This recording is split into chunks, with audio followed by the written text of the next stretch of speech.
While the brother duo, Newt and Theseus Scamander, was hilarious in their prison escape scene in Fantastic Beasts. The Secrets of Dumbledore, audiences couldn't help but feel that they didn't quite live up to the comic relief of the Harry Potter series.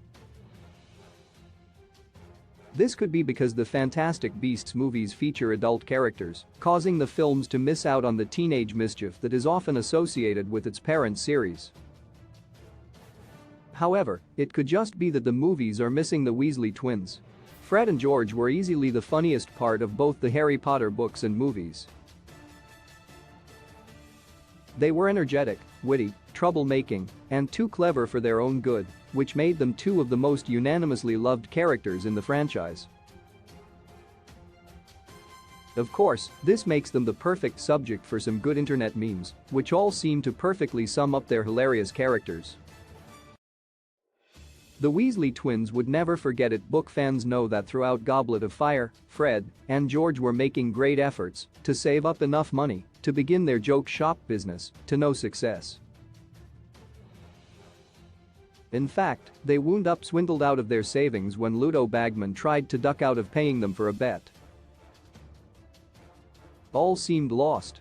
However, once Harry learned of Fred and George's goals, he donated the entirety of his Triwizard Tournament winnings to their cause. This was, of course, the start of the Weasley twins' legacy, so it turned out to be a pretty good business investment on Harry's part, but really, it was just a heartwarming moment. Who can't tell Fred and George apart? One of the most iconic quotes from both Fred and George Weasley is their first lines in the Harry Potter movies. This was, of course, the moment that Mrs. Weasley instructed Fred to head through to platform 9 3/4, to which George argued that he was actually Fred. Their exasperated mother apologized, only for Fred to then reveal that he had been himself all along. It was a classic twin moment. Of course, Fred and George enjoyed toying with other people just as much as they did their mother, and while they might have drawn the line at Voldemort, it can hardly be put past them. When Fred and George apply themselves, those who didn't know the twins well might have thought that they were nothing but class clowns with little else to contribute. However, the Harry Potter series repeatedly revealed that, while the twins valued a laugh above anything else, they were actually geniuses. An example of this is the fact that both aced their OWL exams without even having to study, securing exceeds expectations in nearly every subject. Of course, this didn't matter much to them, and they applied their intelligence instead to the invention of clever joke items for their shop. Taking on Voldemort with pranks and Sorcerer's Stone, Fred and George revealed that their pranking wasn't reserved only for other students. During the winter holidays, the twins charmed Snowballs to throw themselves at the back of Professor Quirrell's turban, which gave all the students a good laugh. Of course, the end of the book reveals that Quirrell had Voldemort's face secured onto the back of his head.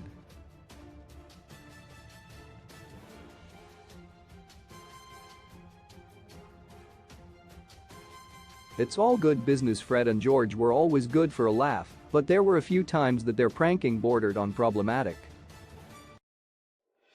For example, in Order of the Phoenix, the duo trapped a Slytherin boy in the Vanishing Cabinet, where he traveled uncontrollably back and forth between the school in Borgin and Berks for several days with no help.